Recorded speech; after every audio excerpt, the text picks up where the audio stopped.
Hello and welcome back to Old Soul Podcast. My name is Bree, that's spelled B-R-E-I. Thank you so much. Today's film discussion, commentary, review, whatever you want to call it, is going to be about the film Hanna. It was released in 2011, rated PG-13 with a runtime of 1 hour and 51 minutes. The director of the film is Wright, which I did not know. I've seen this film before, and I did not know that Wright was the person who directed it. And I actually love a lot of films by Wright and didn't even realize he was a director. Considering a lot of those films came out when I was much younger, I don't think I had focused in on directors as much as I do now. But it was just a nice, pleasant surprise upon rewatching this incredible film. Okay, so Hanna basically is a young teenage girl. I believe she's probably a teenager.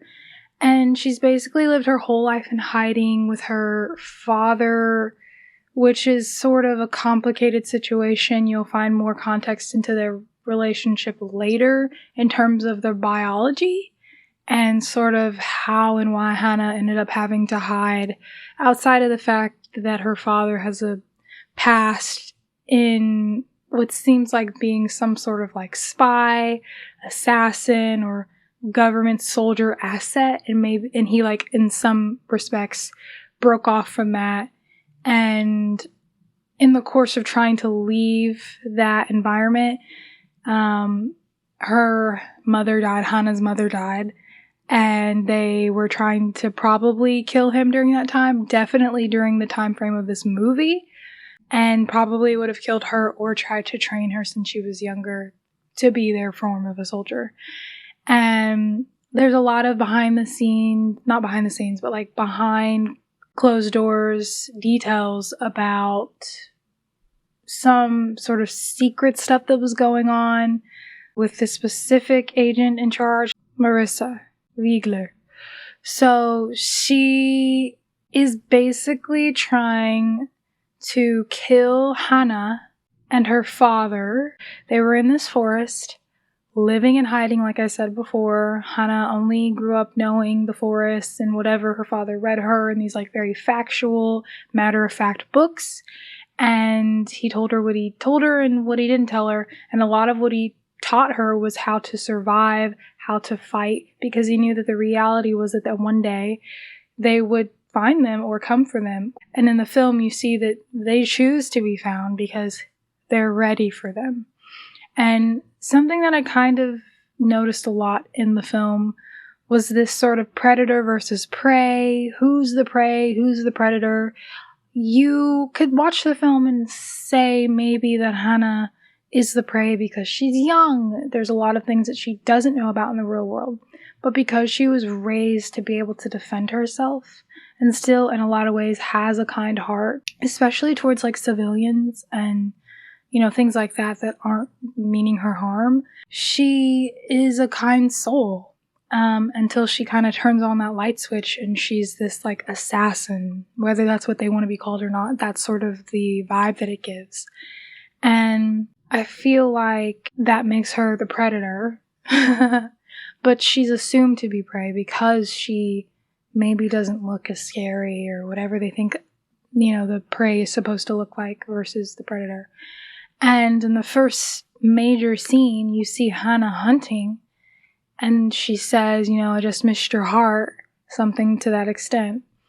And in the end of the film, she says something really similar, and I'll get back to that, but I just want to note that in the beginning, since we're talking about the beginning, there's this very consistent vibe of kill or be killed, always be on guard. Hanna's father even tells her, like, you have to be very aware of your surroundings. You can't fall into a deep sleep. You have to be aware. Like, you can tell he's really trained and honed that in to the extent that she's incredibly good at fighting and defending herself. She gets taken to like this prison when they finally decide that they want to be found, and her father split up. Probably easier. They're going to meet later. And Marissa pretends that she's going to meet Hanna, but really they get another agent to dress up like her. And Hanna doesn't really know who Marissa is. I don't think. She probably knows her face. And so when Hanna goes in for the kill, she doesn't realize specifically that she has killed a decoy, which will circle back toward the later half of the film and will connect the dots when she ultimately has to face Marissa again. Which, it's crazy to see the scene, this like concrete, high-tech security, modern building that's sort of like underground in the desert. So crazy. I will say that the settings were super, super cool, and there's this edginess to the film, but sort of oddities about it, and the way that sound is played with in the film, similar to its correlation to Hanna sort of being overwhelmed in this world of TV and teapots going off, and you can hear that ever so slightly. And I wore headphones when I rewatched this, so that could have enhanced it, but I feel like there was a lot of repetition in Joe trying to get a point across about the sound and the bustle of the world. But then we hear sounds like music that Hanna was interested in when she was in the forest, and now she's hearing it in real time, and it sounds beautiful, and she's curious, and she's building friendships, and she's learning about herself and what she wants and what matters to her. She's finding out stuff about her mother in bits and pieces, and she's meeting some of what I assume are her father's friends who are helping her in some ways along the way, although they do get harmed.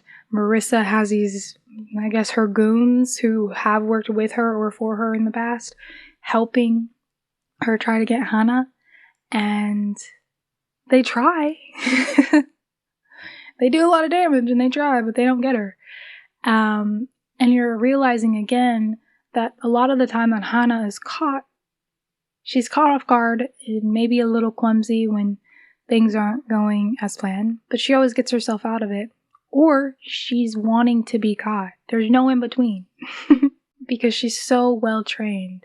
Even being in a completely different environment than what she was in before, civilians being there, surviving. And even with that, a lot of the civilians that she runs into are really kind and help her out and don't harm her. And that's sort of beautiful, in seeing some of the beauties of the world, despite probably being raised to always assume the worst. Okay, I will say that I feel like the way that the context and background and sort of the memories of the past are riddled in here in like a slow burn is really good. And I think that Joe gives us just enough context and just enough ambiguity, just enough odd and quirky, and just enough serious action edgy. And I feel like there's a really large level of experimental in this film, experimentation, compared to a lot of Joe's other films that I've seen. And it being an action film alone also surprised me when I realized Joe Wright was the director, because he does a lot of romance and he does it very well. Pride and Prejudice, anyone? But no, this is great. And then knowing that he's worked with Saoirse in the past, but he also worked with Saoirse, who plays Hanna, Saoirse Ronan, in this film, and just sort of seeing that he works with similar actors and actresses consistently. I like that. Yeah, I think that's all that I have to say about the film in terms of what happened and like what you can expect from the film. I think one thing is to tie back the beginning. Again, the film wraps itself up in this weird, old, abandoned, looks like a theme park. And, you know, we're in several places like Morocco and Berlin, like we're all over. But I think at this point we're in Berlin, and Hanna is fighting Marissa. And at this point, Marissa, it's kill or be killed. Like, that's been the obvious thing that's happening the whole film. Hanna has had a fight with her father and has also lost someone recently in that situation. I won't give it away, but it's kind of obvious once you watch the film and how quickly it happens. This is like a moment of, this is everything that my father's taught me. This is what I've been learning for. I've seen the world. There's no going back. And she shoots her. Hanna shoots Marissa. And she kills her. But not right away. She walks up to her and she's wounded her clearly, and she says, "I just missed your heart." And then she kills her. She wins. Her life is free to do whatever she can. I'm sure she'll still have to hide in some respect because there's probably a lot of footage of her, unless she's managed to get rid of it or her father. Which could be doubtful because Marissa was definitely flying under the radar trying to cover her tracks. But either way, that's circled back to "I just missed your heart." Who's really the predator? Who's really the prey? Hanna ends up on top.